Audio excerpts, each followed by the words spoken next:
The rain had been falling on Dracon Prime for 3 days straight, and Marcus Chen stood at the observation deck of the Human Research Station, watching the purple sky darken with another wave of storm clouds. The weather patterns on this planet were unpredictable at best, but nothing in the meteorological data had predicted this. The local star's radiation was causing atmospheric disturbances that created rainfall, unlike anything the colony had seen in its 2 years of operation. Marcus was a xenobiologist, sent here by the Terran Science Council to study the indigenous life forms of this remote world. Among all the creatures they had documented, none fascinated him more than the Vakreen, the massive dragon-like beings that dominated the skies of Dracon Prime. They were intelligent, capable of complex communication, and surprisingly peaceful despite their fearsome appearance. Their scales shimmered with an iridescent quality that shifted between deep blues and vibrant greens, and their wingspan could reach up to 40 meters when fully grown. The station's alarm suddenly blared through the corridors, a shrill sound that made Marcus's heart jump. He rushed to the central command room where Dr. Sarah Okonkwo, the station's chief meteorologist, was frantically typing commands into her console. Her dark eyes were wide with concern as data streams flooded across multiple screens. "Marcus, we have a serious problem," she said without looking up. "The river system in the Eastern Valley is about to overflow. According to these readings, we're looking at catastrophic flooding within the next 6 hours." Marcus felt his stomach drop. The Eastern Valley was home to the largest Vakreen nesting ground on the continent. At this time of year, there would be hundreds of eggs in the underground chambers that the adult Vakreen had carved into the valley walls. The hatchlings were due to emerge any day now, and they would be completely helpless against rising water. "Have you contacted the Vakreen?"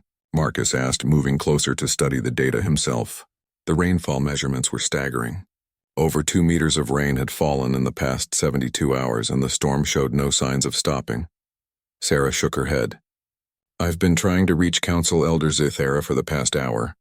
The atmospheric interference is blocking all communication channels. The Vakreen don't have the technology to predict weather patterns like we do. They rely on instinct and experience, and nothing in their racial memory has prepared them for a flood of this magnitude." Marcus ran his hands through his dark hair, his mind racing through possible solutions. The Vakreen had been cautiously welcoming to the human presence on their world, but they were deeply protective of their young. If the humans didn't warn them in time and the hatchlings died, it could destroy the fragile alliance between their species. More importantly, Marcus had spent months studying these magnificent creatures, learning their language and customs. The thought of hundreds of innocent hatchlings drowning in their eggs filled him with a determination that bordered on desperation. "We need to go there in person," Marcus declared. "Right now." Dr. Okonkwo looked at him as if he had lost his mind. "Marcus, the terrain between here and the valley is already treacherous. With this rain, it will be nearly impossible to navigate. The ground transport vehicles can't handle those conditions. Then we'll take the aerial shuttle," Marcus insisted. "Sarah, if we don't act now, we're talking about the extinction of an entire generation of Vakreen in that valley. I can't just stand here and watch it happen." After a moment of tense silence, Sarah nodded slowly. "All right, but we'll need to assemble a team. This isn't a one-person job." Within 20 minutes, Marcus had gathered 4 other volunteers from the station's complement of 30 researchers and support staff. There was Jake Morrison, the station's engineer, a tall man from the Mars colonies with hands that could fix anything. Elena Rodriguez, a biologist specializing in xenobiology reproduction, offered her expertise with the Vakreen eggs. Chen Wei, Jake's assistant and a skilled pilot, would handle the shuttle. And finally, there was Thomas Adebayo, the station's security officer, who insisted on coming to coordinate the rescue effort. As they loaded emergency equipment into the shuttle, Marcus briefed the team on what they knew about Vakreen reproduction. The eggs were laid in specially prepared chambers deep within the rock walls of the valley. The adult Vakreen would spend months preparing these chambers, ensuring proper temperature and humidity levels. Each egg was roughly the size of a human torso and weighed about 40 kilograms. The shells were tough but not waterproof, and prolonged exposure to water could suffocate the developing hatchlings inside. The shuttle lifted off from the station's landing pad, immediately buffeted by powerful winds. Chen Wei gripped the controls tightly, his knuckles white as he fought to keep the craft steady. Rain hammered against the windscreen with such force that the automated wipers could barely keep up. Below them, The landscape of Draken Prime was transformed. The usually dry grasslands were now vast lakes, and rivers that had been mere streams had swollen into raging torrents. "I'm reading massive water displacement in the eastern sector," Elena called out from her monitoring station in the back of the shuttle. "The main river has already breached its banks. We have maybe 4 hours before the valley is completely submerged." Marcus pressed his face against the window, trying to spot any sign of Vakrine in the stormy skies. The adult dragons should have been visible even in this weather, their massive forms unmistakable against the clouds. But the skies were empty. Where were they? Did they not realize the danger their offspring were in? As they approached the valley, the true scale of the disaster became apparent. The Eastern Valley was a natural amphitheater carved by millions of years of geological processes, with steep walls rising hundreds of meters on 3 sides. Under normal conditions, a peaceful river meandered through its center, providing water for the diverse ecosystem that thrived there. Now that river had become a monster. Brown, churning water filled the valley floor, rising steadily toward the nesting chambers that dotted the walls. Chen Wei brought the shuttle down as close to the nesting area as he dared, fighting against wind shear that threatened to dash them against the rocks. Through the rain and mist, Marcus could finally see them. Adult Vakrine, dozens of them circling frantically above the valley. Their massive wings beat against the storm as they cried out in distress, their voices a haunting melody of fear and desperation that cut through even the howling wind. "They know," Thomas said quietly, his voice heavy with emotion. "They know their children are in danger, but they're too large to enter the nesting chambers. Their bodies won't fit through the passages." Marcus felt tears sting his eyes. The Vakrine were one of the most advanced species in this sector of space, capable of spaceflight through biological means that human scientists still didn't fully understand. They had built a civilization that had lasted for over 10,000 years. And yet, faced with this natural disaster, they were helpless to save their own young. "Then we'll do it for them," Marcus said firmly. "Chen Wei, set us down on that ledge. It's time humans showed the galaxy what we do best. We help those who need it, no matter the cost." The shuttle touched down on a narrow ledge about halfway up the valley wall, its landing struts scraping against wet rock as Chen Wei fought to keep them stable. The moment the door opened, the full fury of the storm hit them. Rain drove into the cabin with the force of bullets, and the wind threatened to tear the equipment from their hands. Marcus pulled his environmental suit's hood tight and stepped out onto the slick stone, immediately feeling his boots struggle for purchase on the wet surface. Above them, the adult Vakrine had noticed their arrival. 3 of the massive creatures descended through the rain, their wings creating downdrafts that nearly knocked the humans off their feet. The closest one, a magnificent specimen with scales that gleamed like polished sapphires even in the dim light, landed on a broader section of the ledge. This was Council Elder Zithara, the leader of this nesting community. Marcus had spoken with her many times during his research, and he had come to deeply respect her wisdom and patience. Zithara's head was the size of a small car, with intelligent amber eyes that held an almost human quality of emotion. When she spoke, it was through a combination of vocalizations and subtle movements of the crest-like frills around her neck. Marcus had spent months learning to understand this language, and while he couldn't reproduce all the sounds, he could comprehend what she was saying. "Human Marcus," Zithara's voice rumbled, a sound that Marcus felt in his chest as much as heard with his ears. "You come in the time of great sorrow. The waters rise and take our children. We cannot reach them. Our bodies are too large for the passages we carved to protect them from predators. Now those same passages trap them as water fills their chambers." Marcus stepped forward, having to shout over the wind and rain. "Elder Zithara, we are small enough to enter the passages. We have come to help save your hatchlings. Tell us where they are, and we will bring them out." Zithara's eyes widened and the frills around her neck flared with what Marcus had learned was an expression of surprise mixed with hope. She turned her massive head toward the valley wall, where several dark openings were visible. "There are 12 nesting chambers in this section of the valley. Each chamber holds between 10 and 20 eggs. The water has not yet reached them, but it rises quickly. The passages are narrow and wind deep into the rock. It will be dangerous for creatures as fragile as humans." "We understand the risks," Jake Morrison called out, adjusting the straps on his equipment pack. "Just show us where to go." 2 younger Vakrine landed nearby, and Zithara communicated with them in rapid bursts of sound that Marcus couldn't quite follow. The younger dragons moved to the cliff face and used their clawed forelimbs to mark certain openings with scratches that glowed faintly with bioluminescence. Marcus counted 15 marked passages scattered across the accessible rock face. These are the chambers most at risk, Zithara explained. The lower passages are already flooding. We have lost those eggs. Her voice carried a weight of grief that made Marcus's heart ache. These are our hope. Please, human friends, save what can be saved. The team quickly organized themselves. Jake and Thomas would tackle the passages on the left section, while Marcus and Elena would take the right. Chen Wei would remain with the shuttle, ready to provide aerial support and monitor the rising water levels.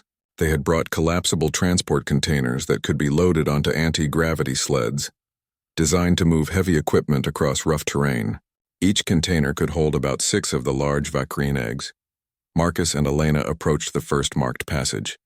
It was barely wide enough for a human to enter, a dark tunnel that descended into the heart of the rock. Marcus clicked on the powerful lamp mounted on his helmet and peered inside. The passage was rough-hewn, clearly carved by Vacrine claws over many days of patient work.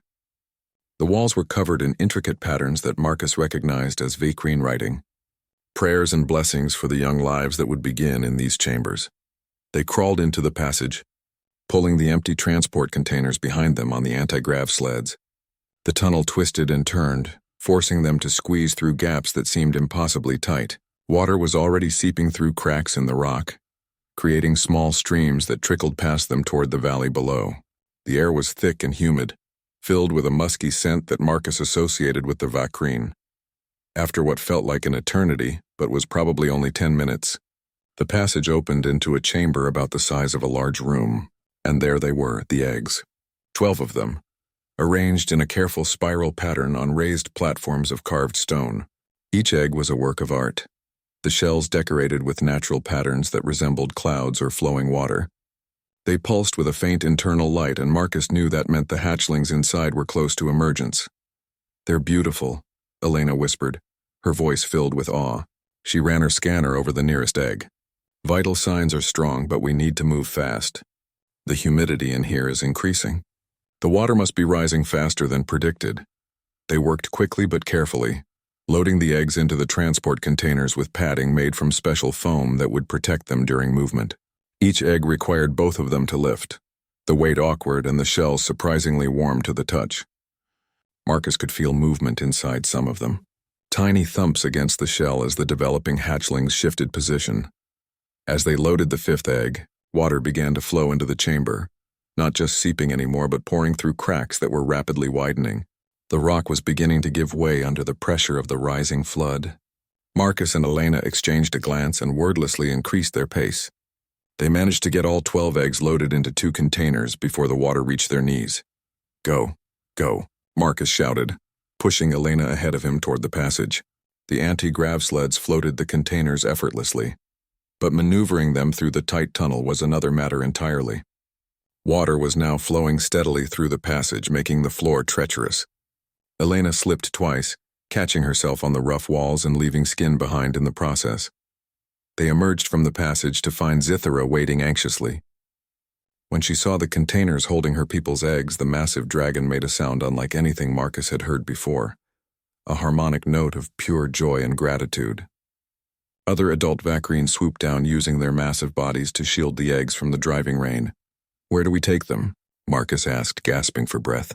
His muscles were screaming from the exertion, and his hands were bleeding from dozens of scrapes against the rough rock.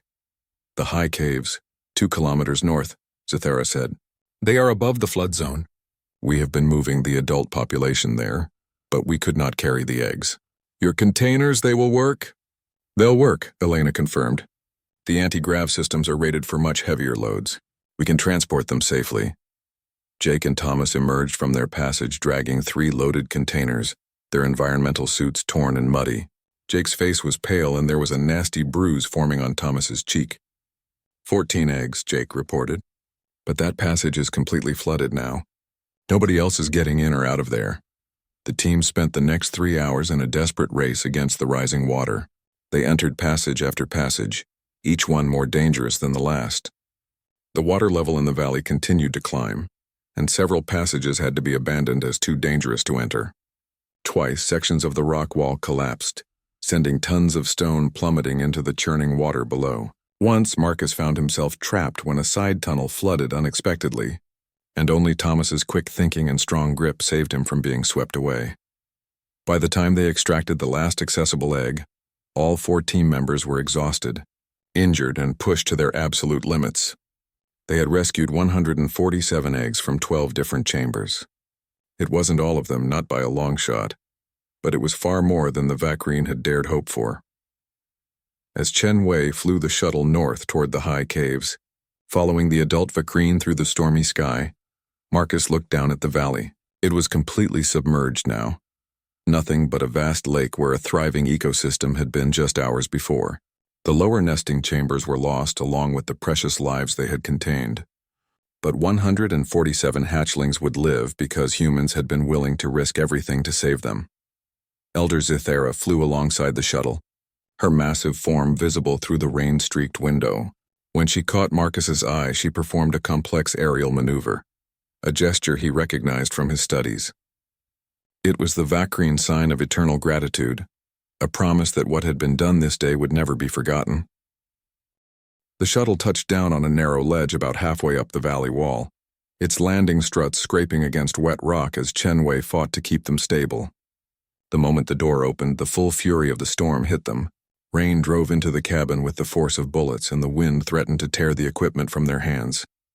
Marcus pulled his environmental suit's hood tight and stepped out onto the slick stone, immediately feeling his boots struggle for purchase on the wet surface. Above them, the adult Vacrine had noticed their arrival.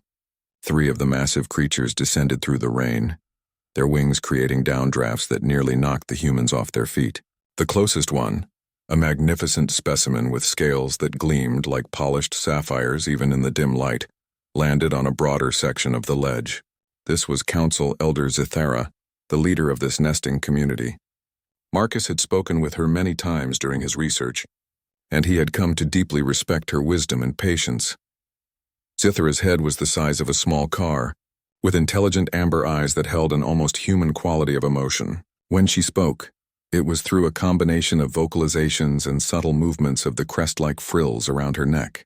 Marcus had spent months learning to understand this language, and while he couldn't reproduce all the sounds, he could comprehend what she was saying. "Human Marcus," Zithera's voice rumbled, a sound that Marcus felt in his chest as much as heard with his ears. "You come in the time of great sorrow. The waters rise and take our children. We cannot reach them. Our bodies are too large for the passages we carved to protect them from predators. Now those same passages trap them as water fills their chambers." Marcus stepped forward, having to shout over the wind and rain. "Elder Zithera, we are small enough to enter the passages. We have come to help save your hatchlings. Tell us where they are and we will bring them out." Zithara's eyes widened, and the frills around her neck flared with what Marcus had learned was an expression of surprise mixed with hope. She turned her massive head toward the valley wall, where several dark openings were visible. There are 12 nesting chambers in this section of the valley. Each chamber holds between 10 and 20 eggs. The water has not yet reached them, but it rises quickly. The passages are narrow and wind deep into the rock. It will be dangerous for creatures as fragile as humans. "We understand the risks," Jake Morrison called out, adjusting the straps on his equipment pack. "Just show us where to go." 2 younger Vacrine landed nearby, and Zithara communicated with them in rapid bursts of sound that Marcus couldn't quite follow. The younger dragons moved to the cliff face and used their clawed forelimbs to mark certain openings with scratches that glowed faintly with bioluminescence. Marcus counted 15 marked passages scattered across the accessible rock face. "These are the chambers most at risk," Zithera explained. "The lower passages are already flooding. We have lost those eggs." Her voice carried a weight of grief that made Marcus's heart ache. "These are our hope. Please, human friends, save what can be saved." The team quickly organized themselves. Jake and Thomas would tackle the passages on the left section, while Marcus and Elena would take the right. Chen Wei would remain with the shuttle, ready to provide aerial support and monitor the rising water levels. They had brought collapsible transport containers that could be loaded onto anti-gravity sleds, designed to move heavy equipment across rough terrain. Each container could hold about 6 of the large Vacrine eggs. Marcus and Elena approached the first marked passage. It was barely wide enough for a human to enter, a dark tunnel that descended into the heart of the rock. Marcus clicked on the powerful lamp mounted on his helmet and peered inside. The passage was rough-hewn, clearly carved by Vakrine claws over many days of patient work. The walls were covered in intricate patterns that Marcus recognized as Vakrine writing, prayers and blessings for the young lives that would begin in these chambers. They crawled into the passage, pulling the empty transport containers behind them on the anti-grav sleds. The tunnel twisted and turned, forcing them to squeeze through gaps that seemed impossibly tight. Water was already seeping through cracks in the rock, creating small streams that trickled past them toward the valley below. The air was thick and humid, filled with a musky scent that Marcus associated with the Vakrine. After what felt like an eternity, but was probably only 10 minutes, the passage opened into a chamber about the size of a large room. And there they were, the eggs.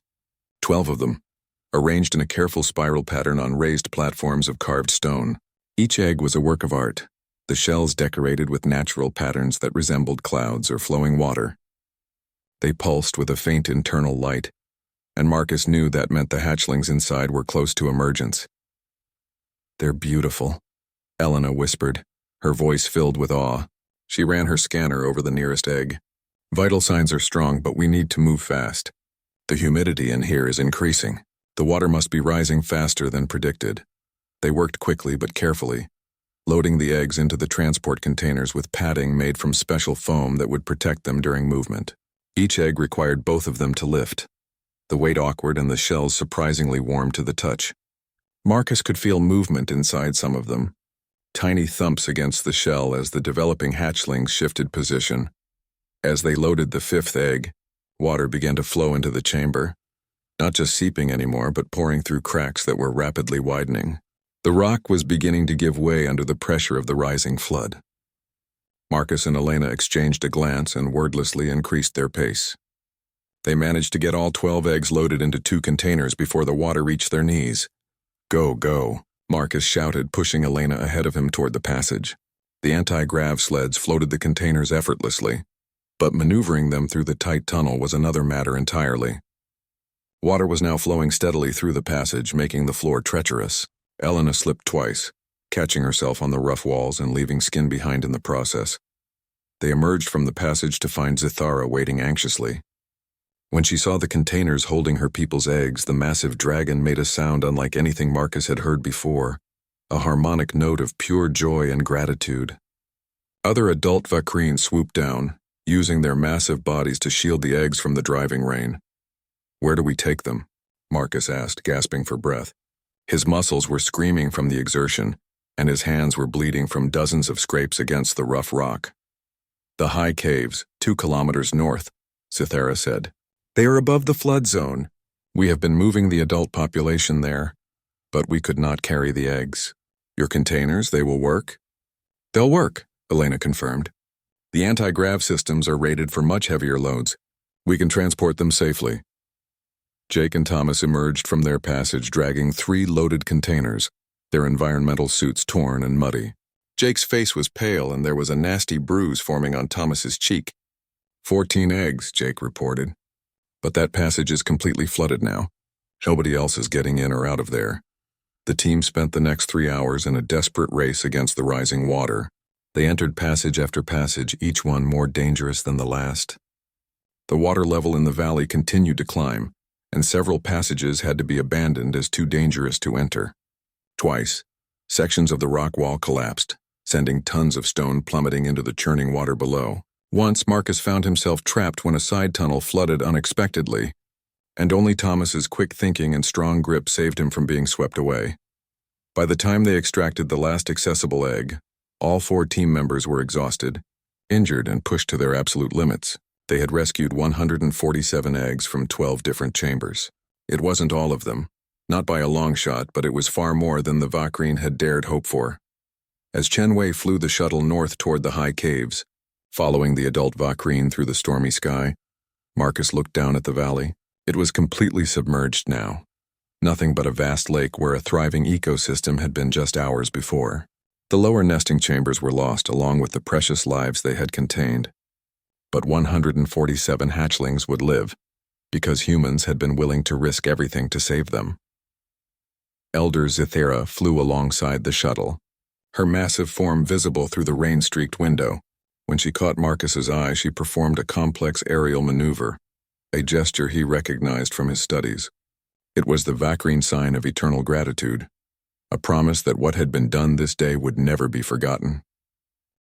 The storm finally broke on the fourth day, and the twin suns of the Draken system emerged from behind dissipating clouds, casting double shadows across the transformed landscape.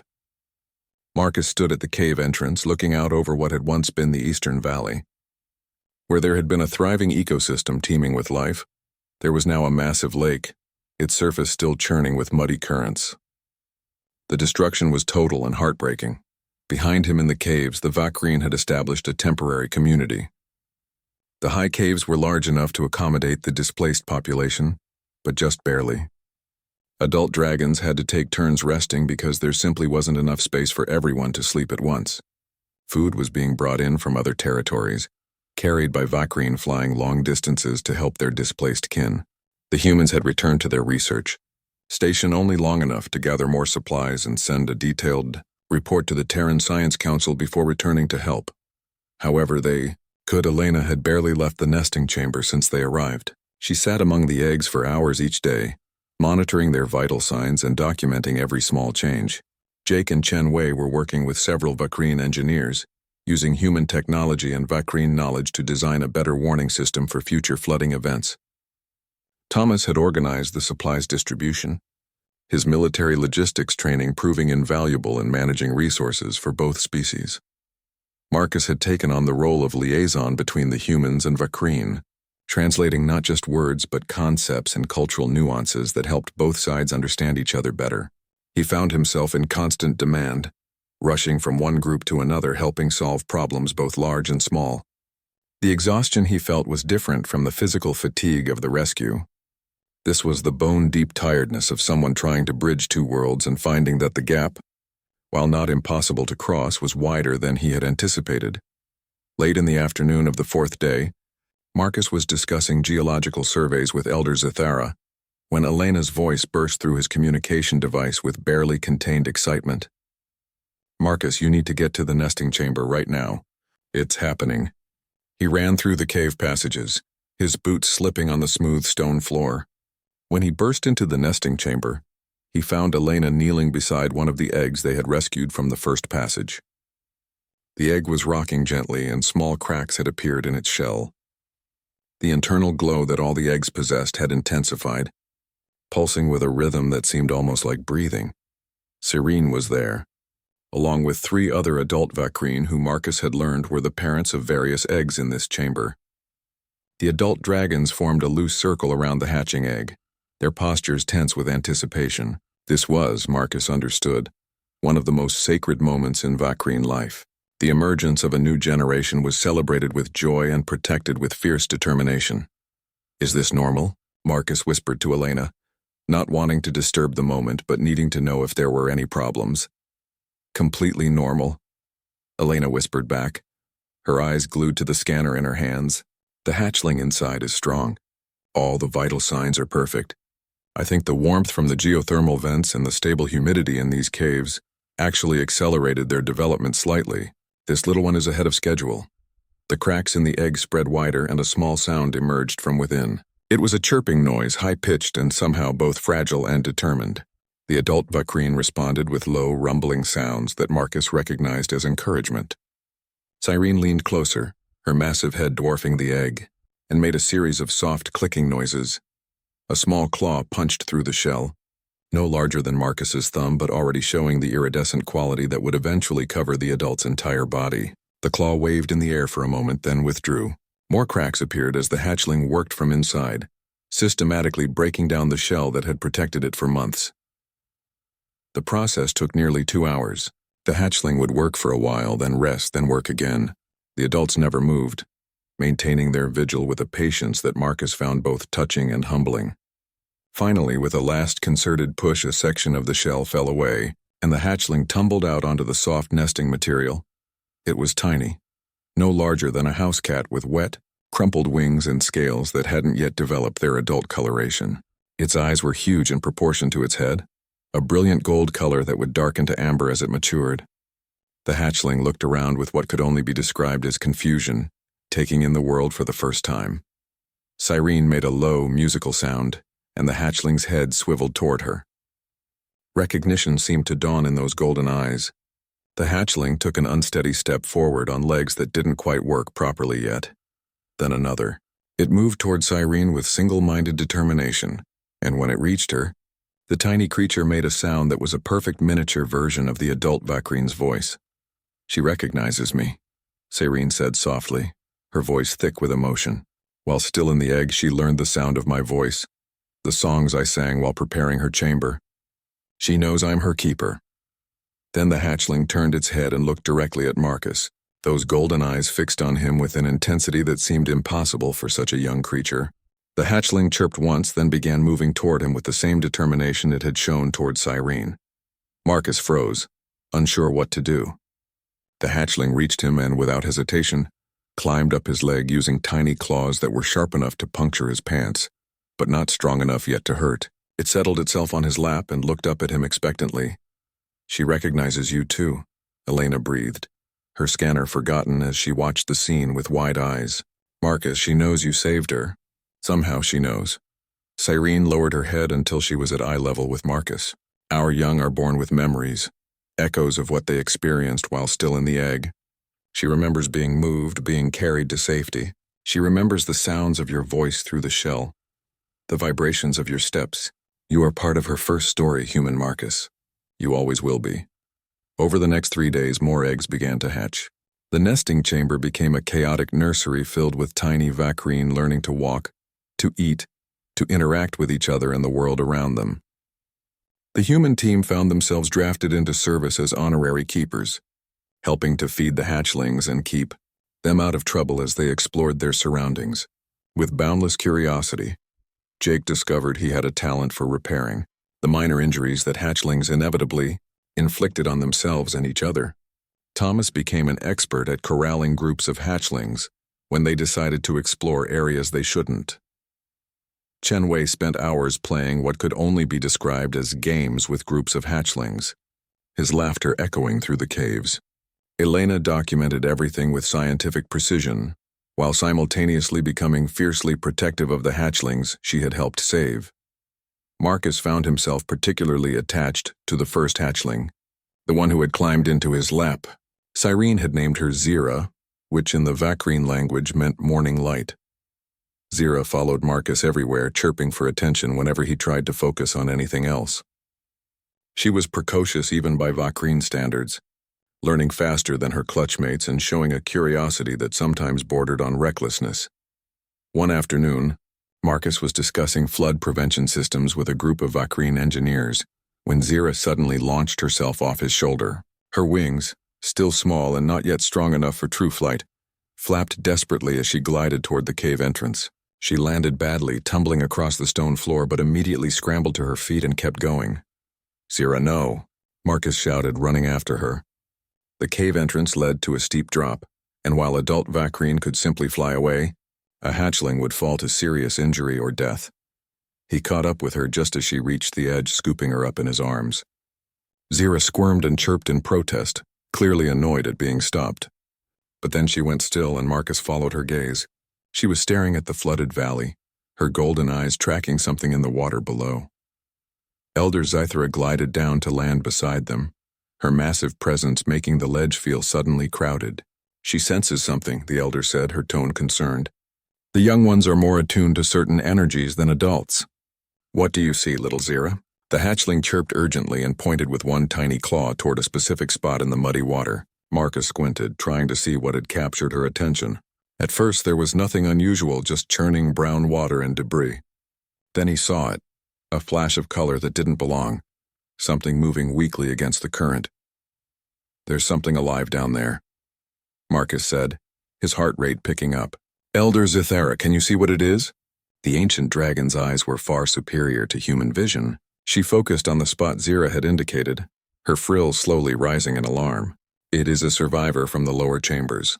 A hatchling, somehow still alive in the water. It must have emerged from its egg when the flood came and has been struggling ever since.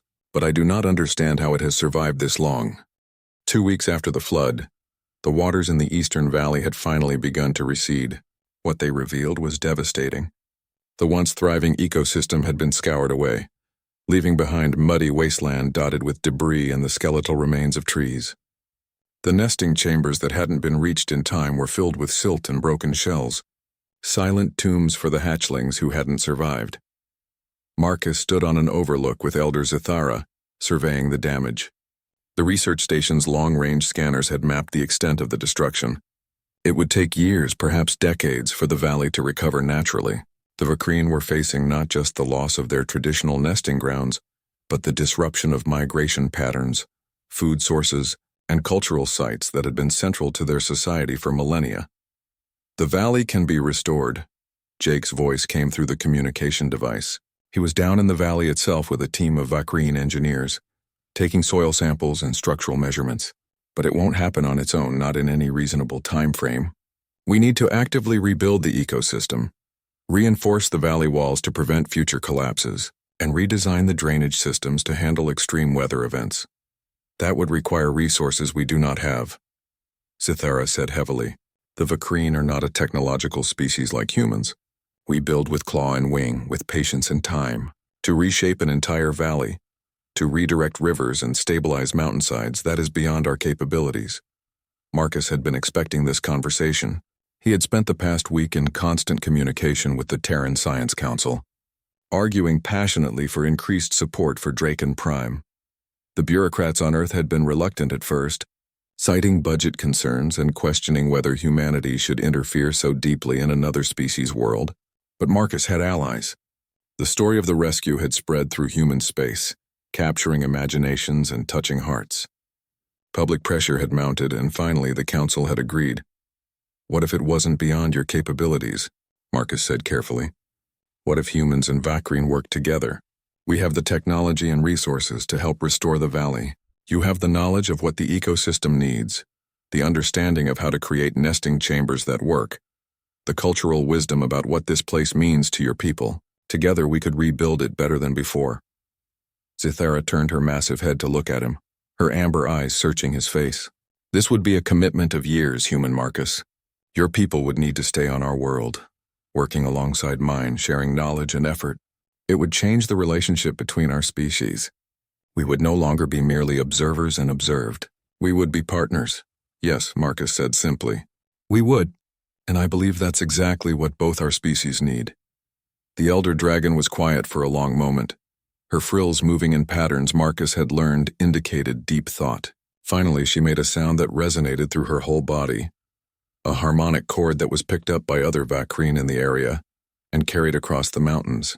It was a call to council, a summons for the leaders of all the Vakreen territories to gather.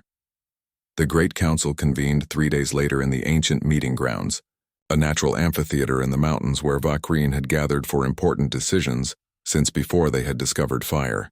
Marcus and his team were invited to attend, the first non-Vakreen ever granted that honor. They stood in the center of the amphitheater while hundreds of adult Vakreen perched on the surrounding cliffs, a sea of iridescent scales and watching eyes. Elder Zithara spoke first, her voice carrying across the assembly without need for amplification. She told the story of the flood, of the rescue of the hatchlings saved by human courage. She spoke of the Luminari and the ancient teaching about helping species. And finally, she presented Marcus's proposal for the Valley Restoration Project. The debate that followed lasted for hours. Some elders were enthusiastic, seeing the partnership as a natural evolution of the relationship between the species. Others were cautious, worried about becoming too dependent on human technology or losing Vakreen cultural identity in the process. A few were openly hostile, citing examples of other species who had made similar promises only to exploit and betray. Marcus listened to all of it, his translator device working overtime to keep up with the rapid-fire discussion in multiple Vakreen dialects. When finally asked to speak, he chose his words with care. We come to you not as saviors or benefactors, but as fellow travelers through the galaxy who have found friends worth keeping. Humans have made terrible mistakes in our history. We've exploited other species, destroyed ecosystems, put our own short-term interests above long-term wisdom. But we've learned from those mistakes. We've seen what happens when technology is used to dominate rather than to help. He paused, looking around at the assembled Vakreen. These magnificent beings who could fly between worlds but who had welcomed humanity with open wings, despite having every reason to be cautious. The Valley Restoration Project won't be humans fixing Vacrine problems. It will be our species learning together how to live on this world in a way that benefits everyone. You'll teach us about the ecosystem, the balance that needs to be maintained, the cultural significance of the places we're restoring. We'll share our technology, but always with the understanding that it's yours to use or not use as you see fit. A young Vacrine with bright orange scales spoke up from the assembly. And what do humans gain from this? In my experience, species always want something in return for their help. It was a fair question, one Marcus had anticipated. We gain knowledge. Your biology, your culture, your perspective on the universe, all of it expands human understanding in ways we never could achieve alone. We gain friendship with a species we deeply respect. And honestly, we gain the satisfaction of doing something good, of leaving a world better than we found it. Sometimes that's enough. The vote, when it finally came, was not unanimous, but it was decisive. The Great Council agreed to the partnership with conditions.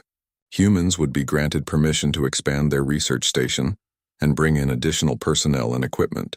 But the project would be overseen by a joint council of human and Vacrine leaders, with disputes resolved through consensus rather than human authority.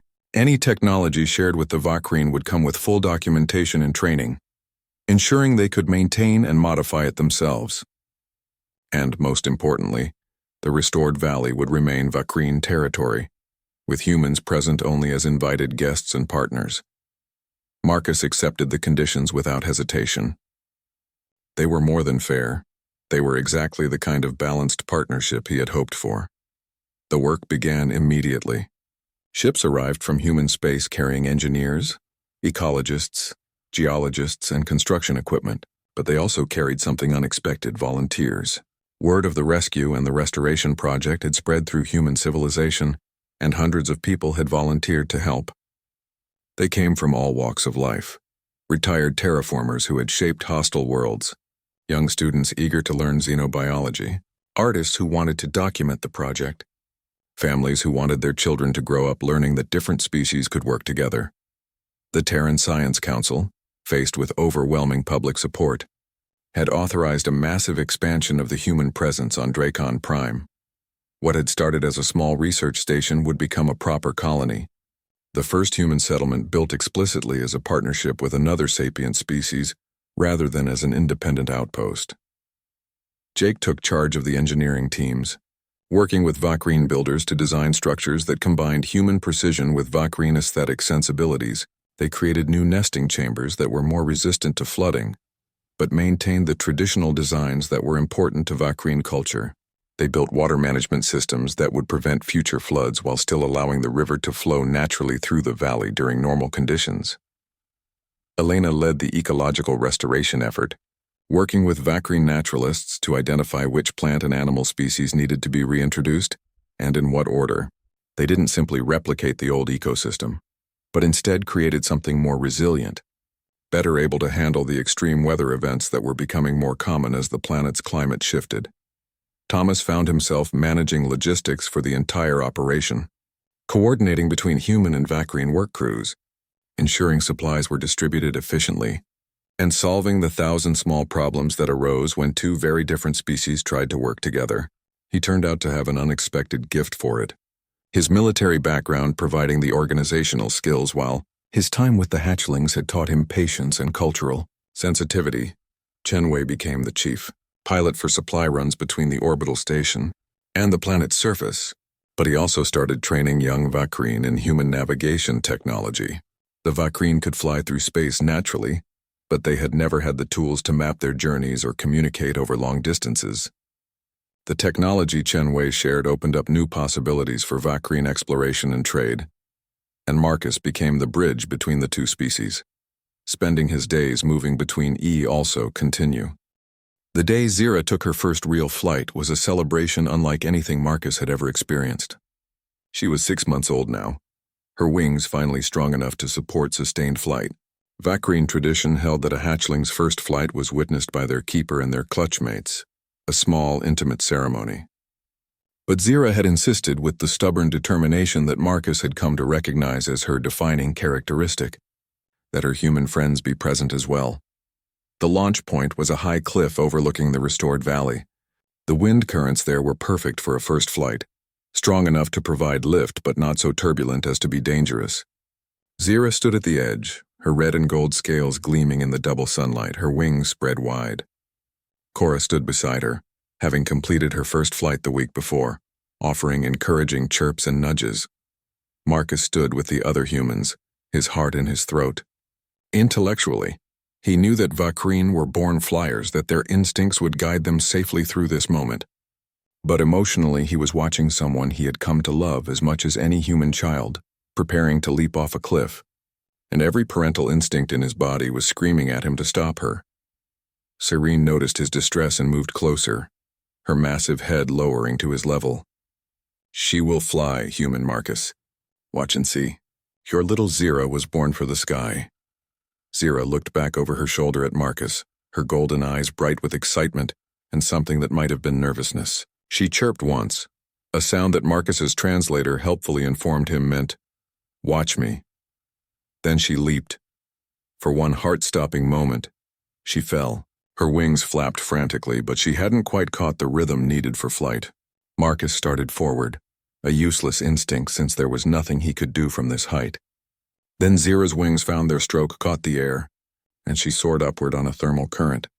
The sound she made was pure joy, a harmonic cry that echoed off the valley walls and was answered by every Vakreen in earshot. She climbed higher, her movements becoming more confident with each wing beat.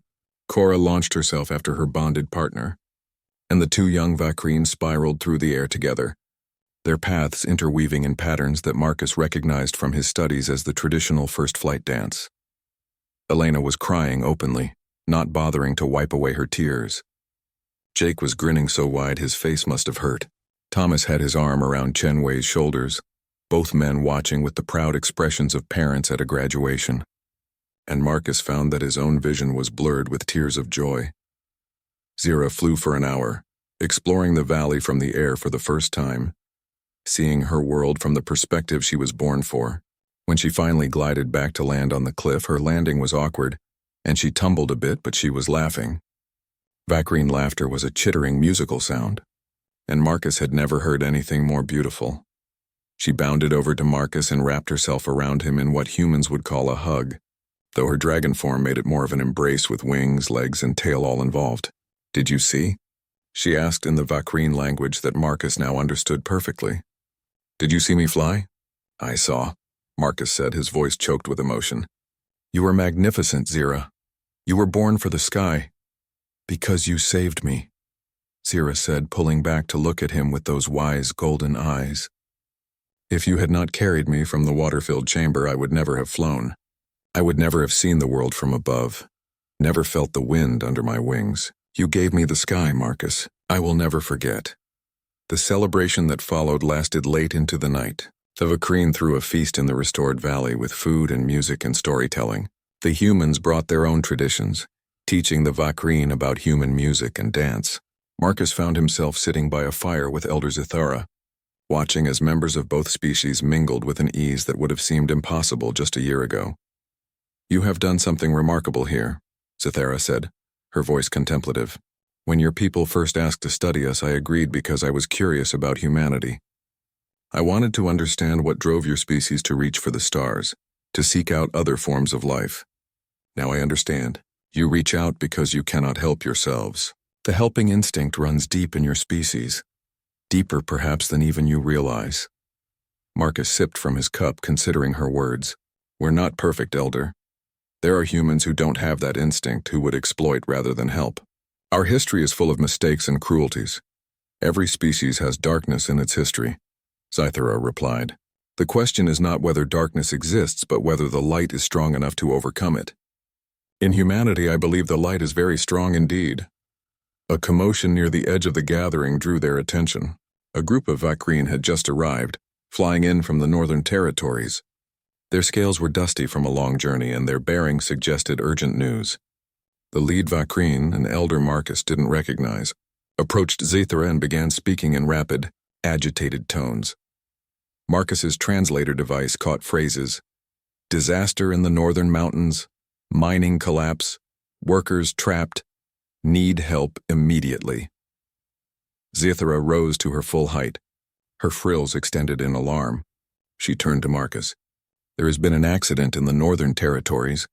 A traditional mining operation, where my people extract the rare minerals we use in our art and technology. The tunnel has collapsed, trapping 17 Vakreen workers deep underground. The local population is trying to dig them out, but they estimate it will take days to reach them manually, and the trapped workers may not have that long. Marcus was already moving, his mind shifting into crisis mode. Jake, Chenwei, Thomas, Elena, we need to move now. Gather all the excavation equipment we have. Zithra, can you show us on a map exactly where this is? Within an hour, a rescue convoy was airborne, heading north. The human colony had construction equipment that included tunnel-boring machinery, ground-penetrating radar, and structural supports. More importantly, they had experience with cave-ins and collapses from human mining operations on dozens of worlds. The flight north took 3 hours, following a Vakreen navigation beacon through increasingly mountainous terrain. The mining site was located in a remote area, where a network of natural caves had been expanded over centuries by Vakreen workers harvesting deposits of crystalline minerals that grew in specific geological conditions. The collapse had happened deep in the system, nearly a kilometer underground. The entrance was surrounded by anxious Vakreen, some still covered in rock dust from their attempts to dig through the debris. When the human equipment arrived, there was a moment of tense uncertainty. The Vakreen here had never seen humans before, knew of them only from stories carried by travelers. An elderly Vakreen with gray-tinged scales approached cautiously. You are the humans from the Valley Project? The ones who saved the Hatchlings? We are, Marcus confirmed, and we're here to help save your workers. Can you show us the collapse site? The elder, who introduced herself as Mithra, led them into the cave system. The passages were large enough for adult Vakreen to move through, which meant they were more than adequate for humans and their equipment. As they descended, Jake used his ground-penetrating radar to map the collapse and locate the trapped workers. They're alive, Jake announced, studying his readouts. I'm picking up movement and heat signatures. They're in an air pocket about 30 meters beyond the main collapse. The good news is that there's a stable cavity where they are. The bad news is that the rock between us and them is unstable. Standard digging could cause a secondary collapse that would kill them. Then we don't dig, Thomas said, his tactical mind working through the problem. We bore. We use the tunnel boring machine to create a narrow rescue shaft, reinforce it as we go, and extract them through the shaft. It was a sound plan, but it would take time and precision. Jake and Chenwei began setting up the boring equipment, while Elena established a medical station at the cave entrance. Marcus worked with Mithra and the local Vakreen to gather information about the cave system, learning that the trapped workers had been following a rich vein of crystals when the collapse occurred. The boring operation began at midnight and continued through the night. The machine worked slowly, carefully, each meter of progress monitored by sensors that watched for any sign of instability. Jake and a team of Vakreen engineers worked in shifts, never leaving the boring operation unattended. They used a technique called sequential excavation, removing small sections of rock and immediately reinforcing them before moving forward. Marcus stayed at the mouth of the rescue shaft, using a communication device lowered on a cable to talk to the trapped workers. They were frightened but holding together, conserving air and energy while they waited for rescue. One of them, a young Vakreen named Torven, had been injured in the collapse and his condition was deteriorating. Elena fed medical advice through Marcus, helping the trapped workers provide first aid with the limited resources they had. The sun rose and set again before the boring machine finally broke through into the air pocket. The trapped workers were exhausted, dehydrated, and in the case of Torven, seriously injured. System to lift the worker. Air alive. Thomas coordinated the extraction, using a specially designed harness system to lift the workers one by one through the narrow rescue shaft. Torven came up last, barely conscious and suffering from internal injuries that Elena quickly determined were beyond their field medical capabilities. He needs surgery now, she said. We need to get him back to the colony medical facility immediately. But the colony was 3 hours away by shuttle, and Torven might not have 3 hours.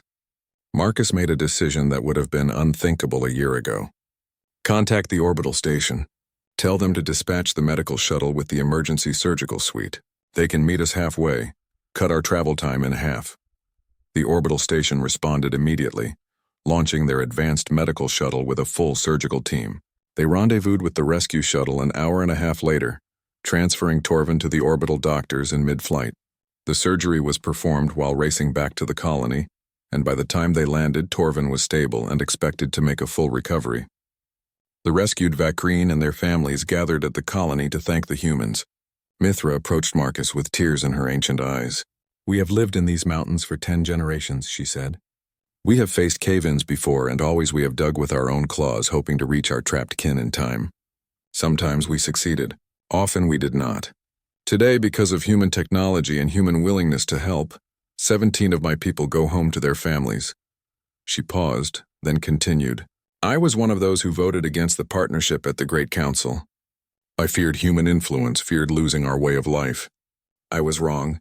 You do not come to change us, but to stand beside us when we need help. This old Vakreen has learned that partnership does not mean losing oneself. It means becoming more than you were alone." News of the mining rescue spread as quickly as the story of the flood rescue had. Across Dracon Prime, Vakreen communities began reaching out to the human colony, asking for partnerships, for technology sharing, for help solving problems that had seemed unsolvable, but they also offered their own knowledge and skills in return. Vakreen navigators began teaching humans how to read the stellar currents they used for space travel. Vakreen philosophers shared their insights into consciousness and the nature of intelligence. Vakreen artists collaborated with human creators to produce works that neither species could have imagined alone. The colony grew rapidly, becoming a true melting pot where two species learned to live together as equals. Children of both species grew up bilingual, bicultural, seeing the differences between Vakreen and humans as interesting rather than threatening. Mixed work crews became the norm rather than the exception. And slowly, carefully, a new culture began to emerge. One that was neither purely human nor purely Vakreen, but something new and wonderful. 5 years after the flood, Marcus stood once again at the observation deck of what was now called Unity Station. Though locals of both species simply called it home, the view had changed dramatically from that stormy day when he had first seen the approaching disaster. The valley below was green and thriving, filled with life that had been carefully reintroduced and nurtured. The nesting chambers were occupied, and young Vakreen filled the skies, their joyful cries echoing off the mountains. But Marcus wasn't looking at the valley. His attention was on the sky above, where something unprecedented was about to happen. A ship was approaching, but not a human ship. It was Vakreen in design, a beautiful organic structure that looked like it had been grown rather than built, its hull covered in the same iridescent scales that covered Vakreen themselves. But this ship had something the Vakreen had never possessed before: faster-than-light drive technology, a gift from humanity that the Vakreen had spent 5 years learning to understand, modify, and make their own. The ship, named Morning Light in honor of Zira, was about to depart on the first interstellar journey undertaken by a Vakreen crew. They would be traveling to a nearby star system to establish contact with another species, carrying with them the message that species could work together, that the helping instinct was real and worth believing in. Zira herself stood beside Marcus on the observation deck. She was fully grown now, her scales a stunning combination of gold and copper that caught the light like fire. Cora was with her as always, the two bonded Vakreen having grown into formidable adults who split their time between helping with the colony and pursuing their own interests. Zira had become a teacher, instructing young Vakreen and humans alike in the art of cross-species communication. Cora had become an engineer, working with both human and Vakreen technologies to create hybrid systems that exceeded what either species could build alone. "Are you ready for this?" Marcus asked Zira. She was part of the Morning Light's crew, one of 12 Vakreen who would be making this historic journey.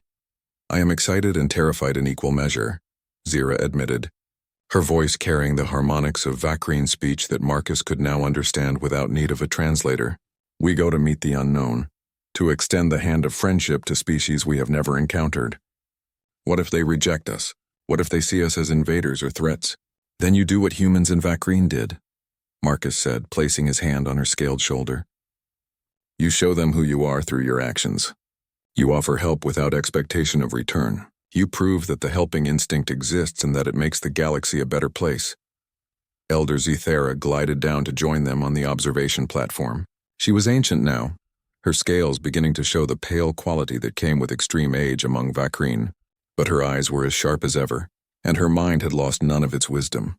She had spent the past 5 years